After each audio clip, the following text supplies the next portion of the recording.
Serviteurs d'Allah, ceci est un moment de réflexion autour d'une grande ruqya, l'exorcisation par le Coran et la Sunna, transmise de manière concordante de la part du messager d'Allah sallallahu alayhi wa sallam.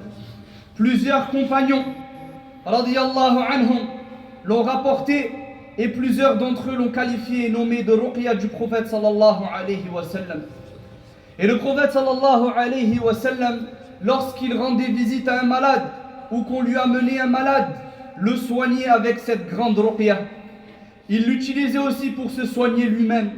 Et c'est avec cette ruqya que Aïcha radiyallahu anha, la mère des croyantes, lui fit la ruqya dans les derniers instants de sa vie sallallahu alayhi wa sallam.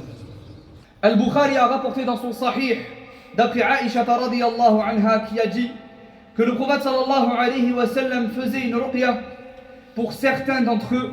Il les touchait de sa main droite et disait: enlève le mal, Seigneur des hommes, guéris, tu es le guérisseur. Il n'y a de guérison que ta guérison, une guérison qui ne laisse aucune maladie, aucune trace de maladie. Et dans une autre version, lorsque le messager d'Allah sallallahu alayhi wa sallam rendait visite à un malade, il disait: enlève le mal, Seigneur des hommes, guéris, tu es le guérisseur. Il n'y a de guérison que ta guérison, une guérison qui ne laisse aucune maladie, aucune trace. Et dans une version encore d'elle, radiyallahu anha, le messager d'Allah sallallahu alayhi wa sallam faisait la ruqya avec cette formule: essuie le mal, Seigneur des hommes, par ta main et la guérison. Nul ne peut lever cela en dehors de toi. Le Cheikh Abdurrazzaq al-Badr, hafizahullah, a dit en expliquant le hadith: فمعنى قوله شفاء لا يغادر سقما أي لا يبقي أثرا ولا يبقي علة فيطلب من الله عز وجل شفاء للمريض شفاء تاما لا يبقى له أثر. Et Cheikh Abdurrazzaq hafizahullah a expliqué le hadith en disant: cela veut dire, donc la parole shifa'an la yughadiru saqama, une guérison qui ne laisse aucune maladie, aucune trace. Cela veut dire une guérison complète, sans aucune séquelle, sans aucune trace ni douleur résiduelle. Autrement dit, on demande à Allah qu'il accorde une guérison totale, sans aucun effet secondaire ni aucune conséquence du mal. Ici, le prophète sallallahu alayhi wa sallam demande à Allah une guérison qui élimine totalement la maladie et tout ce qui en découle par la suite. فَهَذَا مِنْ كَمَالِ الدَّعَوَاتِ النَّبَوِيَّةِ. Et Cheikh il continue en disant, et on trouve en cela la perfection des invocations prophétiques. وقال الله سبحانه وتعالى وما آتاكم الرسول فخذوه وما نهاكم عنه فانتهوا. Et prenez ce que le messager d'Allah vous donne et ce qu'il vous interdit, abstenez-vous-en. Surat al-Hashr. On a questionné Cheikh Ibn Baz rahimahullah au sujet de la ruqya et sur la façon de l'accomplir. Il dit rahimahullah: il souffle, donc la personne souffle légèrement sur le malade à l'endroit où il ressent la douleur et invoque pour lui. Il souffle de sa salive, récite la Surat al-Fatiha et la répète 7 fois. Il récite également le verset Ayat al-Kursi et ce qu'il peut du Coran, ainsi que Qul huwallahu ahad et les 2 sourates protectrices Al-Falaq wa Nas, et il répète ceci 3 fois. C'est cela la ruqya, accompagnée de souffle léger et d'invocation à Allah subhanahu wa ta'ala. Et dans le hadith: oh Allah, fais disparaître le mal, Seigneur des hommes, guéris, tu es le guérisseur, il n'y a de guérison que ta guérison, une guérison qui ne laisse aucune maladie, aucune trace, comme le faisait le prophète sallallahu alayhi wa sallam.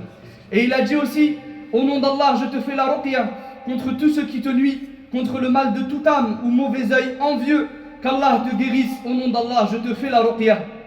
Et c'est ainsi que l'ange Jibril alayhi salam a fait la ruqya au prophète sallallahu alayhi wa sallam. Et il a été aussi rapporté aussi des pieux prédécesseurs, des salaf salih, que la personne peut aussi broyer 7 feuilles de cidre, de jujubier, et les mélanger dans l'eau et se laver ensuite tout le corps. Il a aussi été rapporté que la personne peut lire les sourates et les versets et les invocations authentiques que nous avons cités dans de l'eau ou de l'huile d'olive et en boire ou en passer sur le corps ou la douleur par exemple. Et ceci donc fait partie de la ruqya al-shar'iyya. Serviteur d'Allah, quand la maladie devient sévère chez une personne, beaucoup de personnes et de gens dans ce genre de situation pensent à chercher quelqu'un qui fasse la ruqya pour elle, ou quelqu'un qui invoque pour elle, mais ils oublient que l'invocation demande du malade pour lui-même, et le fait qu'il fasse la ruqya lui-même a un grand effet et un immense bénéfice, car son invocation, sa demande est celle d'un affligé al-muttar. Al-Tabarani a rapporté dans son livre Ad-Du'a que Bakr ibn Abdullah al-Muzani a rendu visite à un malade. Le malade lui a dit « Invoque Allah alors pour moi ». Il lui répondit alors « Invoque alors pour toi-même ». Car il exauce, c'est-à-dire Allah répond à l'affligé al-muttar lorsqu'il invoque et demande.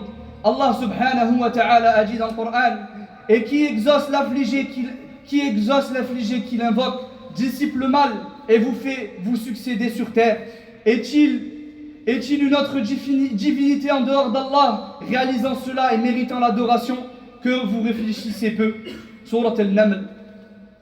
Et c'est pourquoi, serviteurs d'Allah, nous devons accorder une grande attention à ces invocations rapportées du prophète sallallahu alayhi wa sallam, en les apprenant, en mémorisant leurs formules, en nous attachant à comprendre leur signification et leurs implications, et en les diffusant et en les propageant parmi les gens, en particulier auprès des malades, et des éprouvés, dans l'espoir qu'Allah subhanahu wa ta'ala nous en fasse profiter et qu'il en fasse profiter toute personne éprouvée ou malade.